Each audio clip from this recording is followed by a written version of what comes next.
Thermo में है 3-4 chapter एक साथ, ठीक है। सबसे पहला है thermal expansion,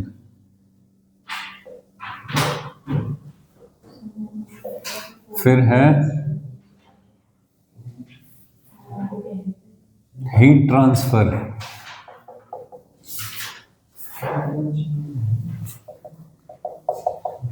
KTG, calorimetry and thermodynamics. कितने सारे चैप्टर हैं ये सारे, ये सब मिला के कहते हैं हीट एंड थर्मोडायनेमिक्स, ठीक है। हाँ, केमिस्ट्री में अगर तुमने किए हैं, सर ने कराया क्या? थर्मो कराया, केटीजी अच्छा है नहीं वहाँ पर, और कैलोरीमेट्री तो नहीं कराई होगी, के तो 9th-10th का होता है, 9th-10th में ही होती है वो, है ना। पानी में बर्फ़ मिला दो, ये वो फाइनल टेम्परेचर क्या हो जाएगा, ऐसे टाइप का। हाँ होती तो थी तो, ठीक है। तो चलिए will start from thermal expansion. Thermal expansion का नाम समझ में आ रहा होगा, किसी चीज़ को टेम्परेचर दो तो वो एक्सपैंड कर जाए। एक्सपेंशन कई प्रकार के हो सकते हैं, 1D में हो सकता है, 2D में हो सकता है और 3D में हो सकता है, ठीक है। तो टेम्परेचर यानी कि हीट मिलने से किसी चीज़ का एक्सपेंड होना, इस थर्मल एक्सपेंशन।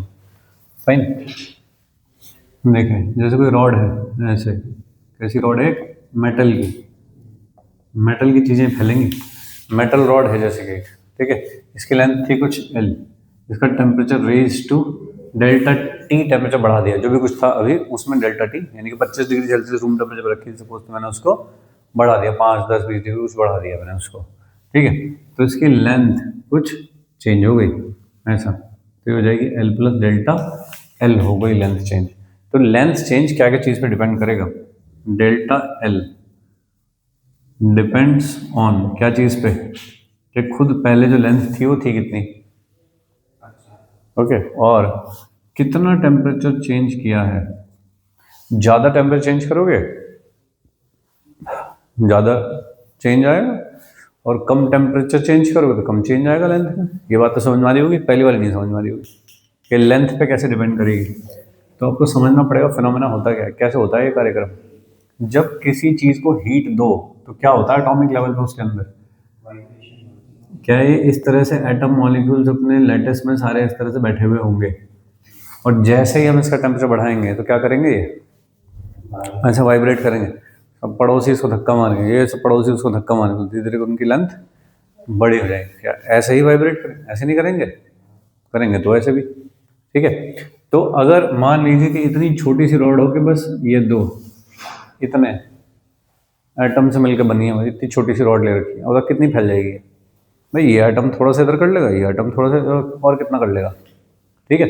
लेकिन अगर लंबी लाइन में बहुत सारे लगे तो अगर सब एक दूसरे को धक्का मार मार के सबके बीच का इंटरमॉलिक्यूलर डिस्टेंस बढ़ेगा और लंबाई ज़्यादा हो जाएगी। तो क्या चीज़ पर डिपेंड करता है, इसलिए L, खुद की लेंथ कितनी है, ठीक है। इसीलिए चौड़ाई में जो फर्क है वो दिखाई नहीं दे रहा, या उसको हम नेग्लेक्ट कर रहे हैं, क्योंकि चौड़ाई इतनी ज़्यादा है ही नहीं लेंथ के रेस्पेक्ट में, तो इसलिए हमने ये वाली डायमेंशन को नेग्लेक्ट किया है कि इसमें कोई खास चेंज नहीं हो रहा, ठीक है भाई। तो delta L proportional to L, delta L proportional to L, दोनों चीज़ को मिला करके जब मैं लिख देता हूँ कि प्रोपोर्शनल टू L डेल्टा T, और delta L is equal to, हम डाल देते हैं इसमें एक कोफिशिएंट अल्फा।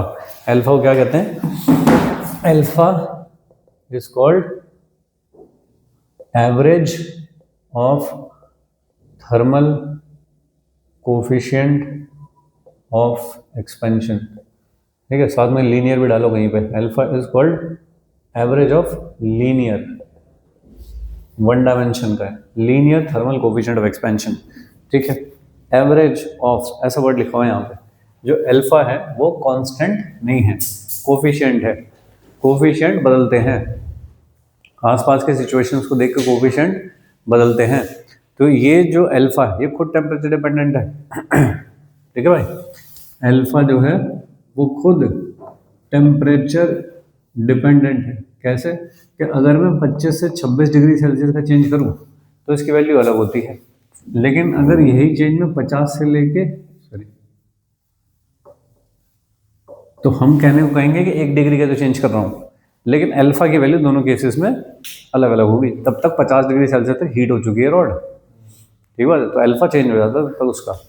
अल्फा होता क्या है, अल्फा की डेफिनेशन कैसे ली जाएगी, इसी में से ली जाती है अल्फा की डेफिनेशन। अल्फा कौन है, delta L upon L delta T. If L is equal to 1, delta T is equal to 1, तो alpha is equal to delta L. कि किसी 1 मीटर की मेटल रॉड का टेम्परेचर अगर 1 डिग्री सेल्सियस बढ़ा दिया जाए तो उसकी लेंथ में जो चेंज आएगा वही उसका अल्फा है, ठीक है। तो क्या लग रहा है तुमको कि 1 मीटर की रॉड ली तुमने ऐसे और उसका टेम्परेचर 1 डिग्री सेल्सियस बढ़ाया, तो उसकी लेंथ में कितना ही चेंज आ जाता होगा, बहुत ही कम, क्योंकि अल्फा बहुत छोटा होता होगा, ठीक है। तो अल्फा की जो रेंज है वो है 10⁻⁴ टू 10⁻�6 पर डिग्री सेल्सियस, ठीक है भाई। ओके, ये तो हो गया देसी फॉर्मूला, छोटे बच्चों का, स्कूल के बच्चे पढ़ते हैं जैसे। फाइन, टोटल लेंथ कितनी लिखोगे यहाँ से, complete length is equal to L plus delta L. L कितना, 1 + अल्फा डेल्टा टी, ऐसे लिख दोगे है ना, डेल्टा एल की जगह पे एल अल्फा डेल्टा टी रख दिया तो सही है। इन केस ऑफ इसीलिए हमें अगर दो में कंपेयर करना हो तो रेफरेंस लेकर करते हैं। जैसे हमारे रेजिस्टेंस में भी होता था क्या, कि हम यहाँ पे क्योंकि 50 से 51 बढ़ना और 25 से हाँ 26 हाँ हाँ बढ़ना हाँ, का अलग है, बिल्कुल। इसलिए हम जीरो से कहीं रेफरेंस पहले रेफरेंस लेते हैं कि 0 पे इतना दे रखा है, तो 0 से 25 तक क्या है, 0 से 50 तक टेम्परेचर में क्या चेंज है, ठीक यहाँ बात। पे कोई होता है। हाँ, अगर कोई वेरिएशन लेना हो मुझको तो फिर मुझे ये वाली चीज़ नहीं चलेगी, मुझे इसे छोटा करना पड़ेगा, ऐसा है ना, एल अल्फा डी टी। छोटे टेम्परेचर चेंज के लिए क्या हो रहा है तो फिर बड़े के लिए क्या होगा, ऐसा करना पड़ेगा मुझको इसे, समझ रहे हो क्या। तो डी एल एल अल्फा और डी टी इंटीग्रेट करूँगा तब कुछ चीज़ें मिलेंगी मुझको। अच्छा, ये एल यहाँ क्यों बैठेगा, ये एल तो यहाँ बैठेगा, तो इंटीग्रेट करूँगा इसको। अगर अल्फा कांस्टेंट क्या रखा है किसी ने, बाहर निकाल लो। अगर कांस्टेंट नहीं है तो इंटीग्रेट होगा फिर। टेम्परेचर कहाँ से कहाँ, T1 से T2 चेंज होगी, ये एल से कहाँ एल डैश हो जाएगी, ये कितनी हो गई, L N L dash upon L हो गई क्या, और एक बार मैं कर दूँ या चेंज करूँ कुछ, इसका इंटीग्रेशन क्या होगा, एल एन एल, लिमिट रखोगे L N A minus L N B, L N A upon B, ऐसा आ गया। इसको देखो कितना आएगा, अल्फा डेल्टा टी, अगर अल्फा कांस्टेंट है तो, अगर कांस्टेंट नहीं है इंटीग्रेट करो इसे डाल के इसमें, ठीक है जी। तो कब हो पाया है, इफ अल्फा इज कांस्टेंट, ठीक है। अब देखिए L dash is equal to L, इसे ई की पावर कर दूंगा ऐसे, चलिएगा, L 1 + alpha delta T plus alpha delta T का square upon factorial two and on, ऐसे चलेगा क्या।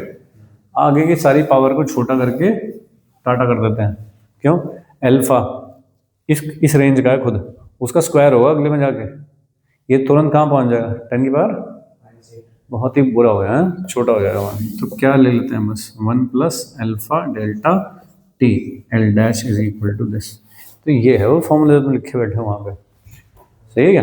तो एक कब वैलिड है वो, छोटे चेंजेस, यानी कि अल्फा डेल्टा टी 1 से बहुत छोटा होना चाहिए तब के लिए वैलिड है। दूसरा, अल्फा कांस्टेंट होना चाहिए तब के लिए वैलिड है, तब ये वाला फॉर्मूला है। अगर ऐसा नहीं है तो कौन सा फॉर्मूला है, ये वाला।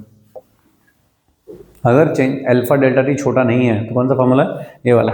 अगर अल्फा कांस्टेंट भी नहीं है तो फिर ये, हाँ सॉरी, ये वाला। गेम समझ रहे हो, ऐसा। तो इस पर तो सवाल नहीं ही पूछा जाता, क्वेश्चन पूछा जाएगा यहाँ, ठीक है। जैसा कि आपको दिया जाए कि हम्म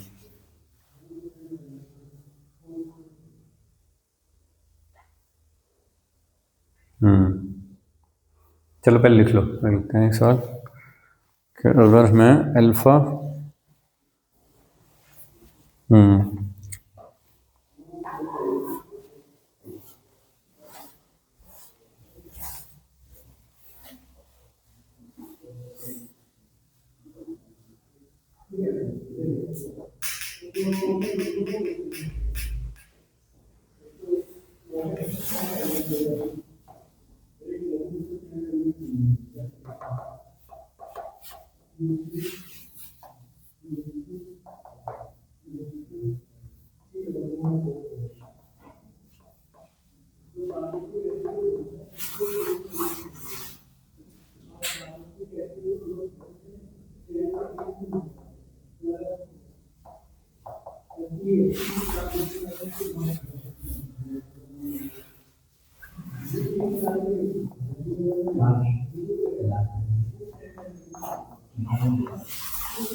देखिए भाई, डन, लिखा गया, चलो नोट कर लो।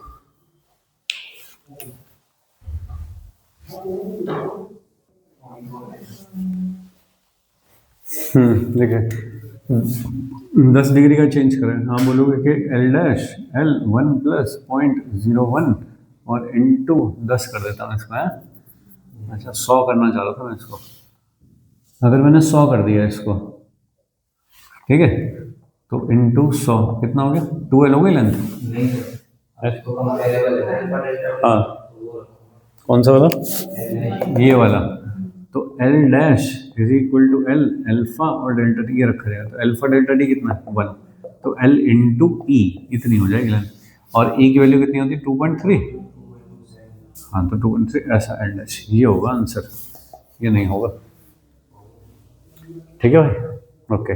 अल्फा कहीं वेरी कर रहा होगा तो दिख ही रहा होगा आंखों से कि हाँ अल्फा कुछ, alpha is equal to C into T ऐसा दे रखा है, और अब बता दो कि T1 से लेके T2 टेम्परेचर चेंज के लिए कितना, तो ठीक बात है, D L upon L is equal to alpha D T का इंटीग्रेशन, तो सी टी डी टी का इंटीग्रेशन, तो ऐसे करके करूँगा, लिखेगा मुझको, सही है, चलेगा।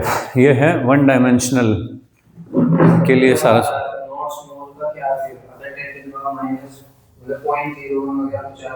कौन, हाँ वही डिपेंड करता है भाई, ऑप्शन क्या है, कितने पास है।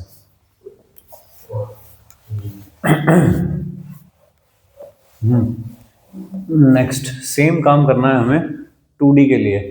2D में अब कुछ नहीं बचा है करने को, 2D is 1D plus 1D, तो एक डायमेंशन दूसरी डायमेंशन दोनों में कुछ चेंज आएगा, जैसे कोई एरिया है इतना, ठीक है, तो ये उसकी लेंथ है, ये उसकी विड्थ है, तो अगर मैं इसे हीट करूंगा तो लेंथ बढ़ेगी और विड्थ भी तो बढ़ेगी, तो ओवरऑल पूरा एरिया ही बढ़ जाएगा।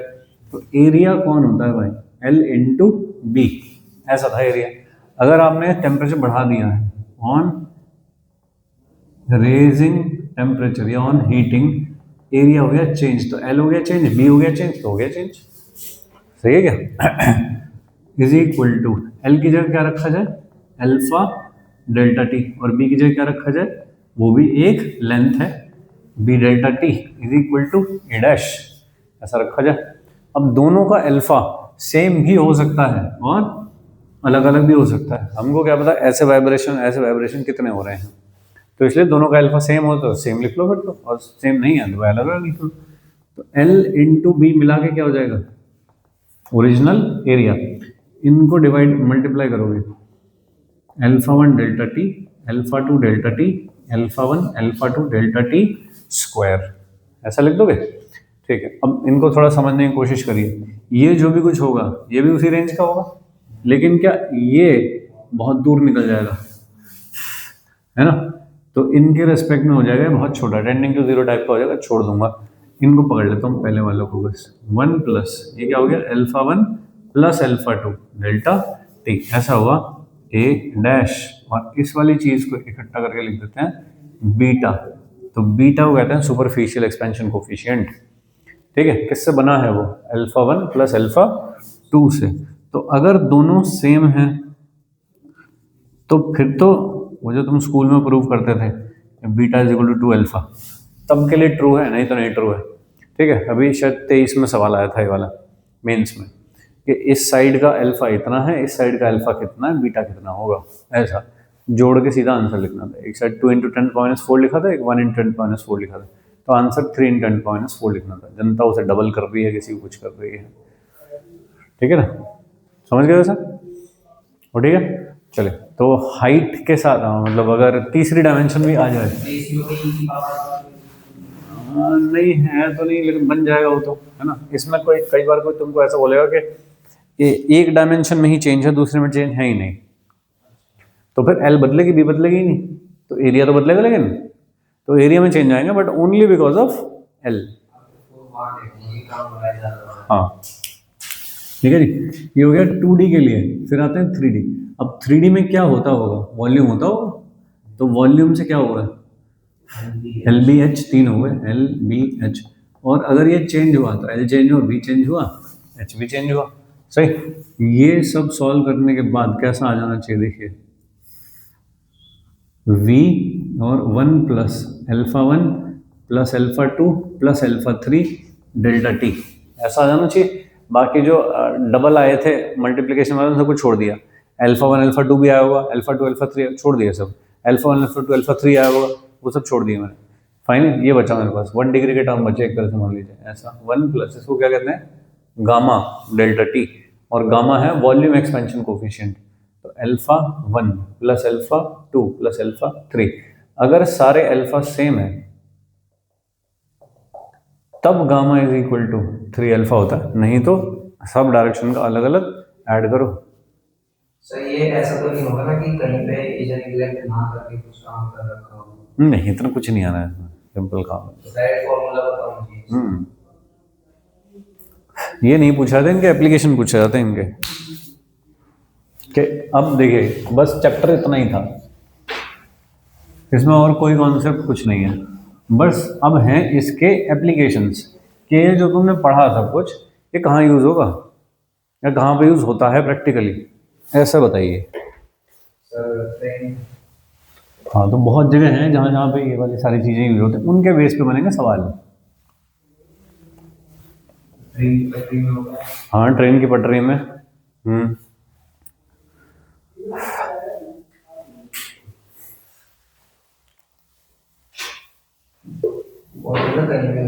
बहुत जगह, बहुत जगह भाई। देखिए डेंसिटी में क्या यूज़ है इसका। अगर कोई मास लिया तुमने ऐसा कि ये एक मेटल है, ठीक है, उसका कुछ मास होगा, उसका कुछ V naught rho naught initially कुछ था ऐसा, तुमने इसको हीट कर दिया, क्या इसका मास बदल जाएगा हीट करने से? नहीं, मास तो सेम रहेगा, वो एटम एटम से मिलकर बना हुआ है, वो कैसे बदल जाएगा? क्या चीज़ बदलेगी? वॉल्यूम। अगर वॉल्यूम बदला तो डेंसिटी को बदलना पड़ेगा डेफिनेटली। तो पहले मास कितना था, वी नॉट रो नॉट, बाद में मास चेंज होके कुछ भी नहीं हुआ, सेम रहा, वॉल्यूम बदल गया और डेंसिटी बदल गई। ऐसा वॉल्यूम कैसे बदला होगा, rho naught is equal to, volume कैसे बदला होगा, V naught 1 plus gamma delta T, वो सही है क्या? और वो जगह इज इक्वल टू डेंसिटी। अब V naught cancel, rho is equal to कितना हो गया, rho naught 1 plus gamma delta T. तो डेंसिटी ऐसे करके घट गई है, ठीक है। तो डेंसिटी कैसे घटती है, ऐसे, या फिर इसे भी और एक स्टेप आगे कर लेते हैं, ऐसे।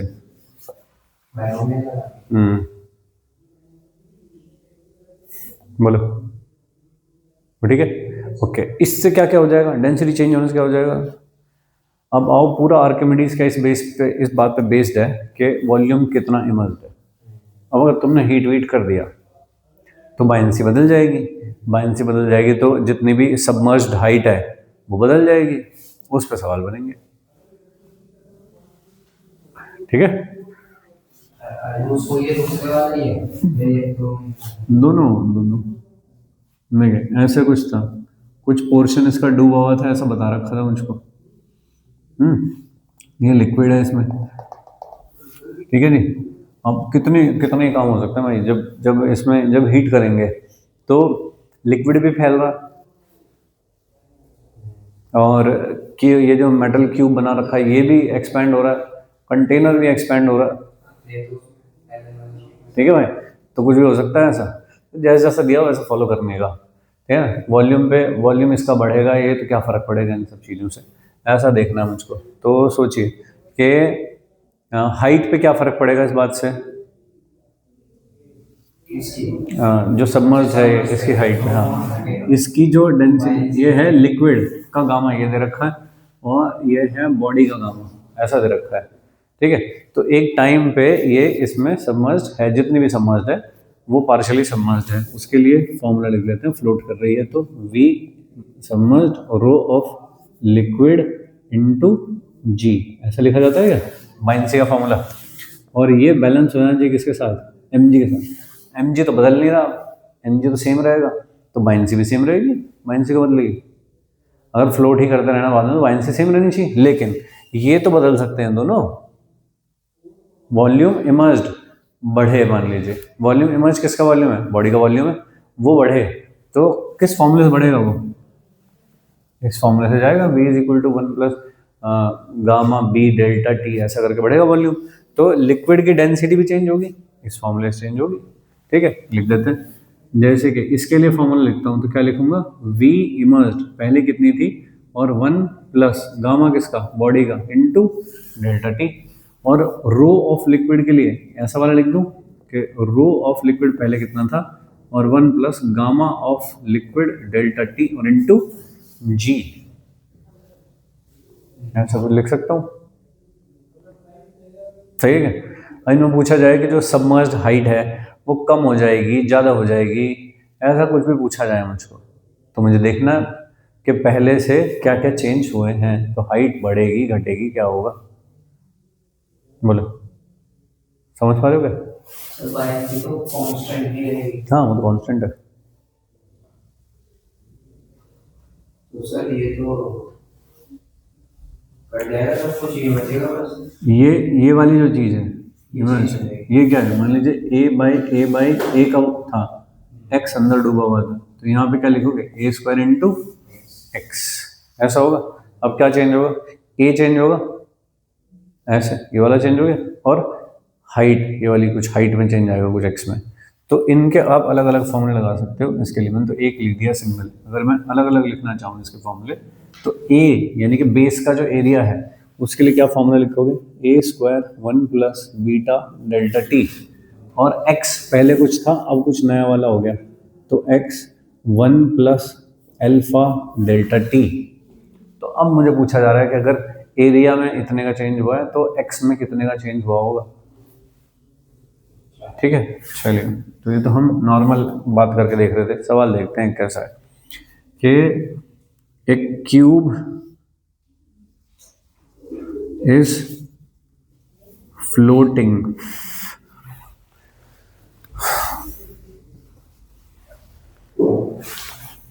cube of linear expansion coefficient alpha is floating in a liquid of volume expansion coefficient gamma,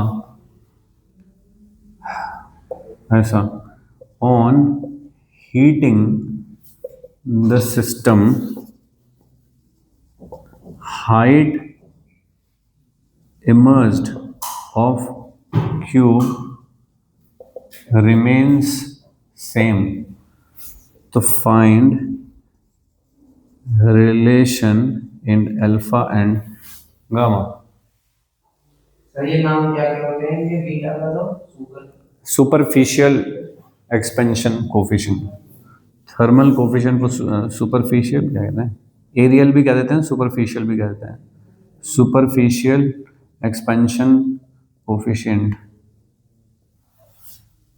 और ये वॉल्यूम एक्सपेंशन कोफिशिएंट।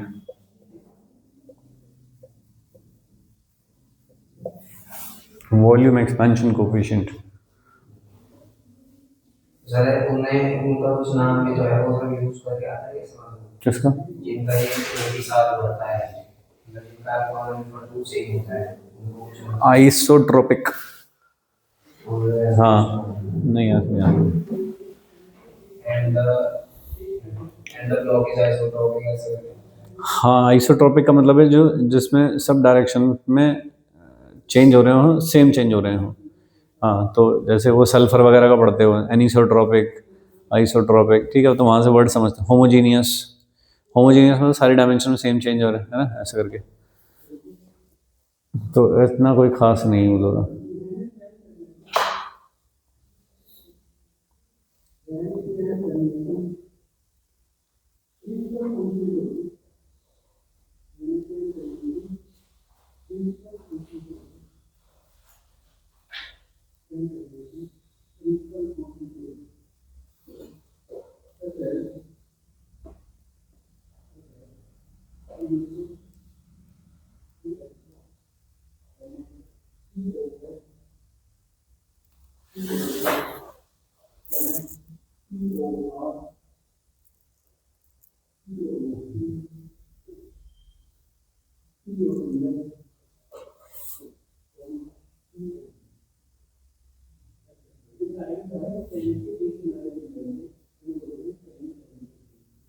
सर वही जैसे उसमें करते हैं हाइट के साथ जी कैसे वैरी कर रहा है।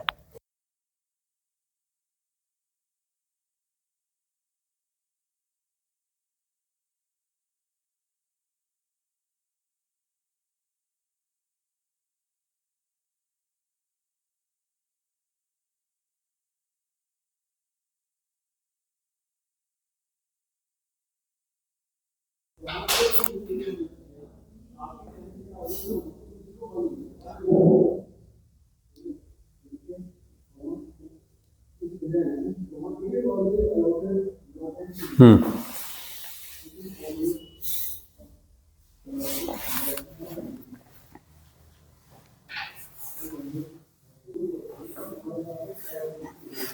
तो चाहे एक्सपेंशन हो जाए पर एम जी तो सेम ही रहेगा, तो बाइंसी सेम ही रहेगी। पहले कितनी बाइंसी थी, A square into X rho of liquid into G, कुछ हाइट थी डूबी हुई और ए एरिया था क्यूब का, बेस एरिया ए स्क्वायर था, तो A square into X portion डूबा हुआ हो गया। ओके, कुछ समय बाद क्या हुआ कि ये बदल गया, तो एक्स नहीं बदला ऐसा बोला गया है मुझको। द हाइट रिमेन्स सेम, जो डिस्पर सॉरी डूबी हुई हाइट है, सबमर्ज्ड हाइट है, वो सेम रहती है। तो बेस एरिया बदला होगा, ये बदला होगा और बदलेगा, तो जी ऐसा रहा होगा। अब बताइए ए, ये वाली सारी चीज को क्या लिखोगे, A square X rho of liquid into G is equal to A dash square X, ये सब कुछ लिखोगे। ए डैश को क्या लिखोगे, एक डायमेंशन कैसे बदली होगी, लीनियर कोफिशिएंट ऑफ एक्सपेंशन दे रखा क्यूब का मुझको, तो ए डैश को क्या लिखोगे, ये तो एक वैसी डायमेंशन हो गई ना लीनियर। लीनियर का क्या लिखते हो formula, A one plus alpha delta T, साथ में उसका स्क्वायर भी है, तो स्क्वायर करोगे, या फिर सीधे कहो एरिया लिखूंगा। अगर एरिया लिखूंगा तो क्या आएगा, A square one plus two alpha delta T आएगा क्या, अभी अभी तो मैं बाइनोमियल से दो को यही लिखूंगा, ठीक है। लिक्विड को क्या लिखोगे, लिक्विड का जो भी कुछ था upon one plus gamma of liquid into delta T, ऐसा लिखोगे क्या।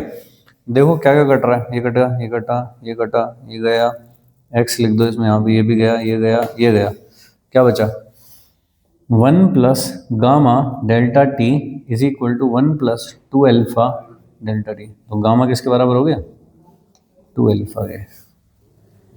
अगर हम वॉल्यूम से जा रहे होते तो 3 अल्फा। नहीं, आप समझ नहीं पा रहे हो ये सवाल क्या है। Cube of linear expansion coefficient alpha, cube का अल्फा है ये, और गामा किसका है।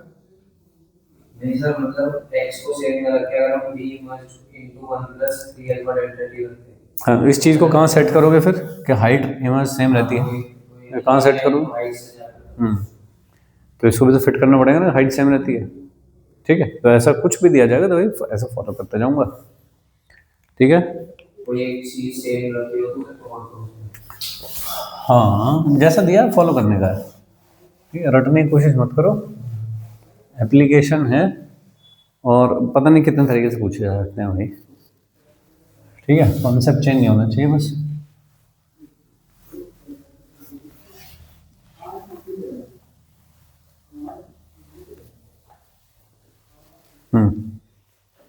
ठीक है, आगे चले, देखिए ऐसे है एक वायर जिसकी लेंथ है L, और उसके नीचे अगर मैंने एक मास लटका दिया M, तो इसकी लेंथ पे क्या फर्क पड़ेगा,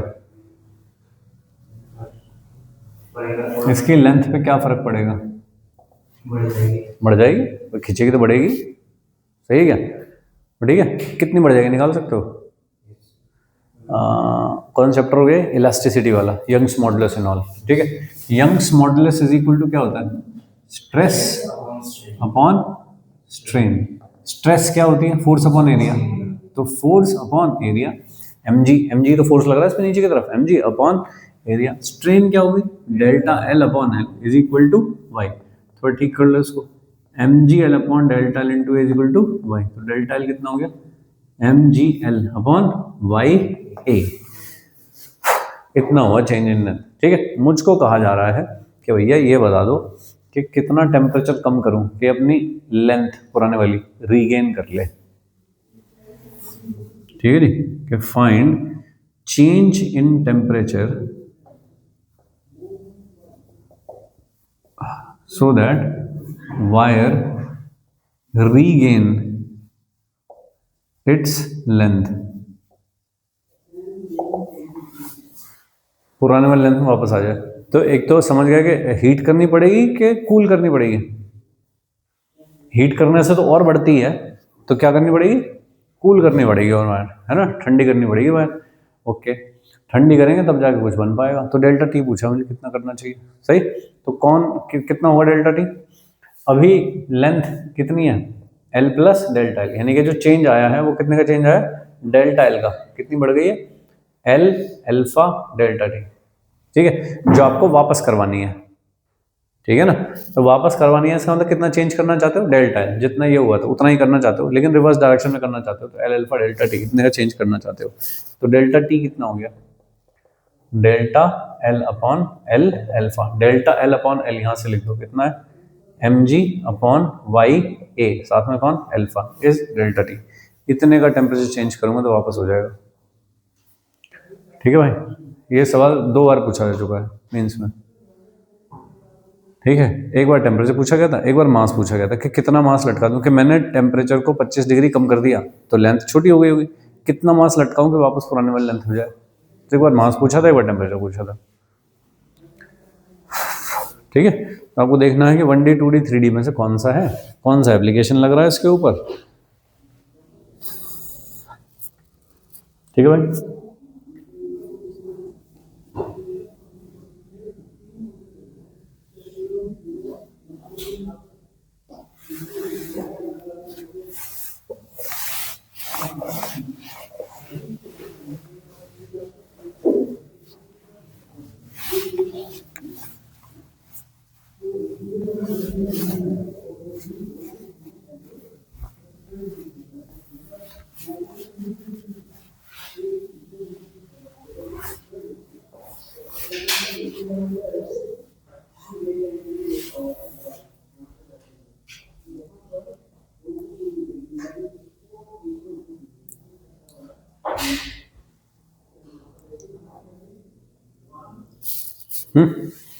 देखिए, एक होती है थर्मल स्ट्रेस,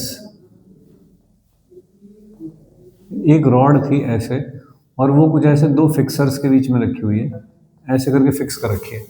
अगर मैं इसे हीट करना शुरू कर दूं, ठीक है, तो ये फैल तो पाएगी नहीं क्योंकि पकड़ रखी है तुमने यहाँ से। तो क्या इसमें स्ट्रेस जनरेट हो जाएगी, इधर से फोर्स लगेगा, इधर से फोर्स लगेगा, तो स्ट्रेस जनरेट हो जाएगी। कितनी होगी वो स्ट्रेस, ऐसा निकालना है मुझको। तो स्ट्रेस इज इक्वल टू क्या होता है, वाई इंटू स्ट्रेन। अब स्ट्रेन, अगर मैंने इसका टेम्परेचर टी से टी प्लस डेल्टा टी किया है तो इसमें स्ट्रेन होनी चाहिए थी। स्ट्रेन क्या होती है, स्ट्रेन जो होनी चाहिए थी वो क्या होनी चाहिए थी, डेल्टा एल बाई एल, और टेम्परेचर टर्म्स में वो क्या होती है ना, थर्मल स्ट्रेन हो गए, थर्मल स्ट्रेन हो गई। स्ट्रेन क्या होगी, अगर अगर ये खुली होती चलने के लिए लेफ्ट राइट, तो इसमें डेल्टा एल बाई एल की स्ट्रेन होनी चाहिए थी। वो मेरे हिसाब से कितनी है, यही तो है, alpha delta T. Thermal strain कहूंगा इसको, टेम्परेचर की वजह से है क्योंकि ये, तो थर्मल स्ट्रेन ये वाली होगी, तो क्या उसी से आ जाएगी, thermal stress is equal to Y into thermal strain. अरे सही है क्या, तो वाई अल्फा डेल्टा टी इतनी हो गई थर्मल स्ट्रेस। स्ट्रेस क्या है, फोर्स अपॉन एरिया। तो फोर्स कितना लगा रही होगी ये फिक्सर के ऊपर, कितने फोर्स से धक्का मार रही होगी, वाई ए अल्फा डेल्टा टी, इतने से ये सपोर्ट को धक्का दे रही होगी पीछे। ठीक है भाई, तो ये सब एप्लीकेशंस हैं। एप्लीकेशन तो कुछ भी हो सकते हैं, ठीक है ना। तो ये रटने वाली चीज़ें नहीं है कुछ भी, ये तो समझनी चाहिए कि मुझे कैसे होता है ये काम।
रिकॉर्डिंग चल रही है।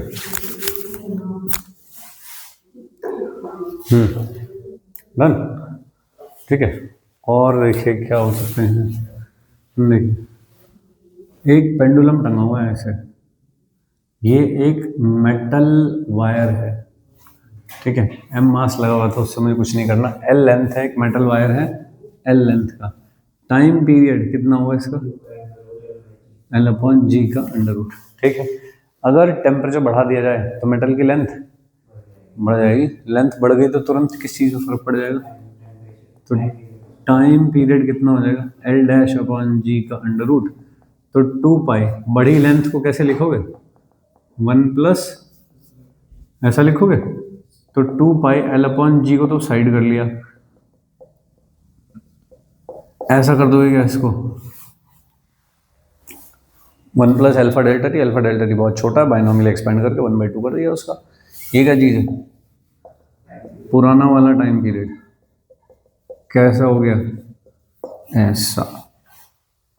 ये तो कुछ भी बन सकता है, तो जहाँ पे लेंथ बढ़ती हो तो ये सब लिखने का तो ये सब याद ही पता होना चाहिए। लेकिन कुछ कुछ में सवाल आए हैं, जैसे वो सवाल, ये वाला सवाल आया है, ये वो भी कर रहे थे, वो क्वेश्चन पूछा गया था, ये वाला सवाल पूछा गया है, ठीक है। तो नॉर्मल तो यही पूछे जाते हैं, कोई आउट ऑफ द बॉक्स नई चीज़ ले आए तो उससे तो कोई मना नहीं कर सकता, बट कम से कम हाँ ये तो इतनी बेसिक चीज़ें पता होनी चाहिए, ठीक है। कैलकुलेशन ना करके बाइनोमियल यहाँ पे लगाना पड़ेगा। हाँ ठीक है। सेकेंड्स पेंडुलम क्या होता है, जिसका टाइम पीरियड 2 सेकंड हो, उसको कहते हैं सेकेंड्स पेंडुलम, ठीक है। अब एक सवाल बनाते हैं, सपोज कि एल्फा जो था इस मेटल का वो था 6 × 10⁻⁵ डिग्री सेल्सियस, ऐसा है। डेल्टा टी जो चेंज किया हमने वो कर दिया, मान लीजिए 10 डिग्री सेल्सियस का चेंज किया मैंने, तो टाइम पीरियड पे क्या फर्क पड़ेगा,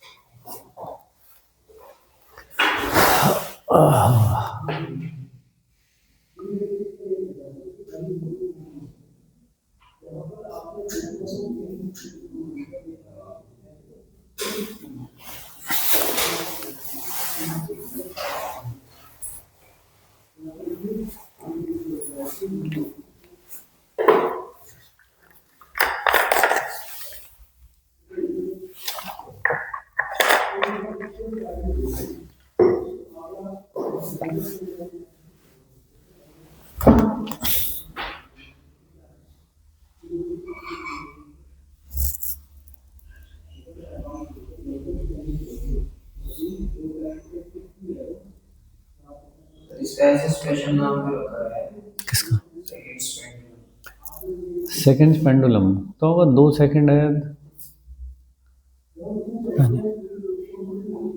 इनका कोई स्पेशल एप्लीकेशन हाँ मुझे नहीं पता, शायद होता हो, मुझको नहीं पता।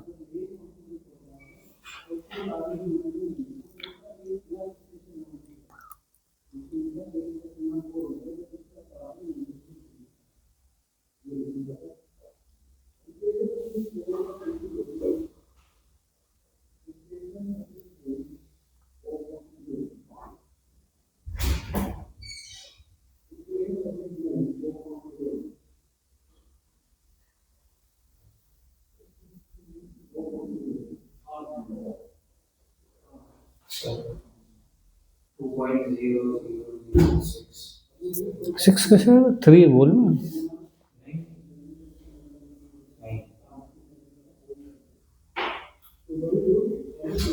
अच्छा अच्छा, 2.0006 इतना हो गया। क्या ये कुछ काम का है, एक अगर ऑसिलेशन देख रहा हूँ तो फिर भी कहूँगा कि नेगलेक्ट कर दो, लेकिन अगर तुमने कोई बना रखा है, कोई एक वॉल क्लॉक टाइप की बना रखी है इस पेंडुलम पे बेस करके कि जब इसका एक ऑसिलेशन पूरा होगा तो 2 सेकंड गिनूंगा, तो 2 सेकंड हो गए, तो ये जब तू 30 बार कर लेगा तो 1 मिनट हो जाएगा, और जब तू यही इतनी बार कर लेगा तो 1 घंटा हो जाएगा, और जब तू इतनी बार कर लेगा तो ना तो 1 दिन हो जाएगा, ऐसे करके, ठीक है ना। 1 महीना हो जाएगा, 1 साल हो जाएगा जब तू इतनी बार ऑसिलेशन कर लेगा, ऐसा बन जाएगा ना कुछ। तो 1 महीने में कितना टाइम लैग हो जाएगा इसमें?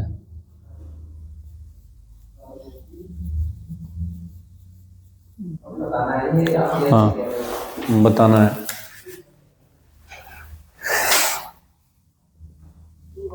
टाइम डिफरेंस इन 1 मंथ, 1 महीने में कितना हो गया?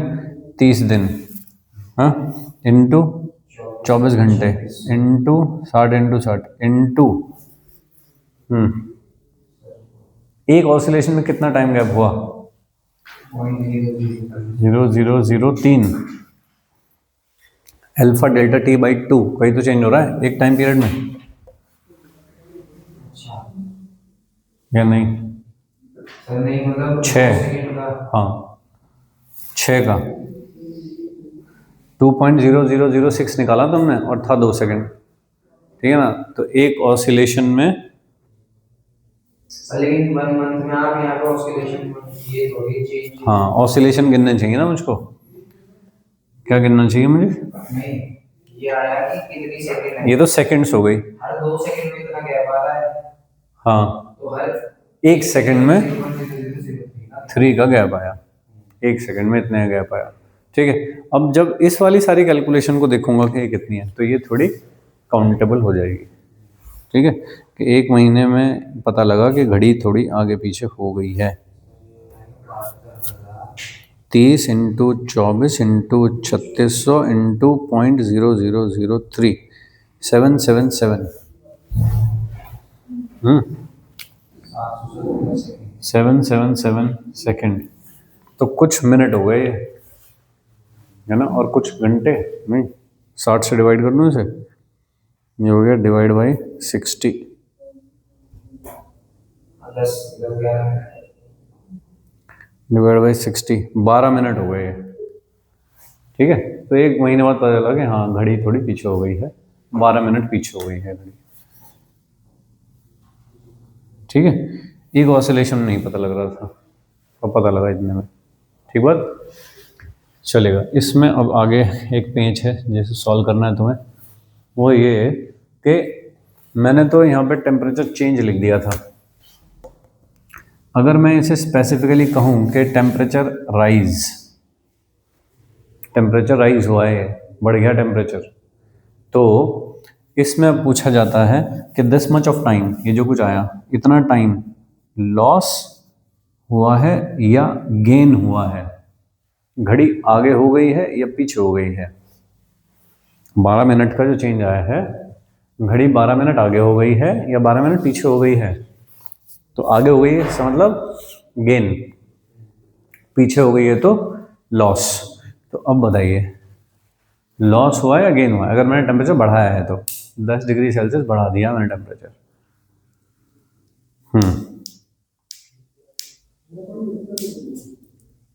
ये हमारा या घड़ी का टाइम का,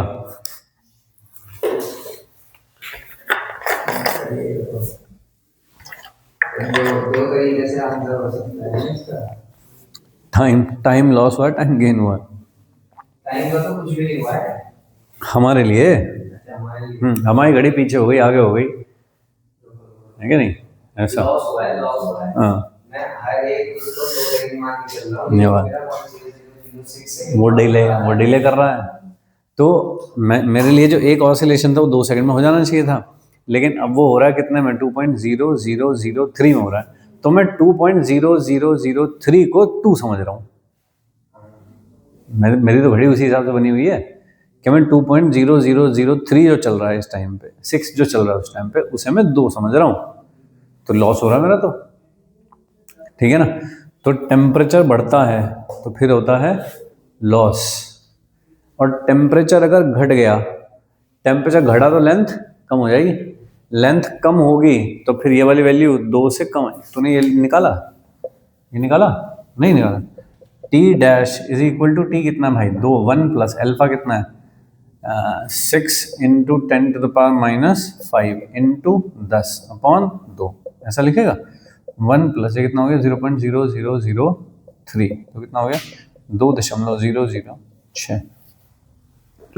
ऐसा इस पे चल रही है बात दोस्त। तो जिसको टाइम पीरियड को पहले तुम 2 सेकंड कह रहे थे कि मेरा तो 2 सेकंड में, अब वो गलत हो भी गया और तुम्हें पता भी नहीं है इस बात का, तो तुम अब 2 सेकंड किसको गिन रहे हो, इतने को गिन रहे हो तुम 2 सेकंड, ठीक है क्या। तो फिर 1 महीने बाद जब तुम बाकी लोगों के साथ में घड़ी मैच करने जाओगे तो तुम्हारी घड़ी 12 मिनट पीछे होगी, तो 12 मिनट का लॉस हो रहा है तुमको 1 महीने बाद, ठीक है। ये बात ठीक से नोट करना कि टेम्परेचर बढ़ाने पे लॉस होता है।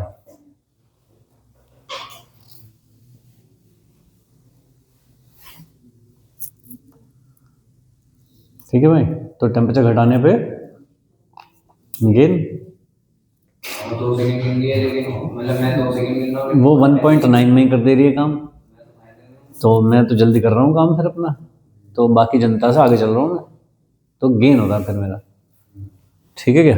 तो टेम्परेचर घटाने पे गेन,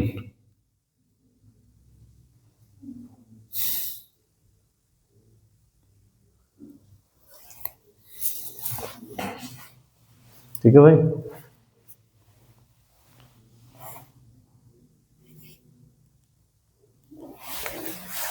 सवाल इसके काफी पकाऊ से होते हैं करने में। ये मेंस के सवाल है, हाँ ऐसे ना बताओ ये। हाँ, और एक डेटा बहुत ऐसा है बिल्कुल माइन्यूट सा छुटपुट टाइम है, 0.0000 है ना, तुम पकते रहोगे उसमें क्या है, ठीक है। चलो एक नए प्रकार का सवाल ऐसा है, एक मेटल शीट है ये, ठीक है, और इसमें होल भी है ऐसे, इसकी रेडियस है कुछ R1, रेडियस है कुछ R2, तो ये मेटल शीट है ये,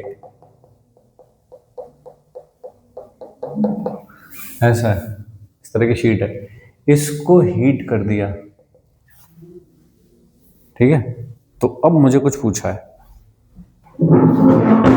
ठीक है, क्या पूछा है कि शीट का एरिया बढ़ेगा घटेगा, ये है hole A, hole B, hole A की रेडियस बढ़ेगी घटेगी, होल बी की रेडियस बढ़ेगी या घटेगी।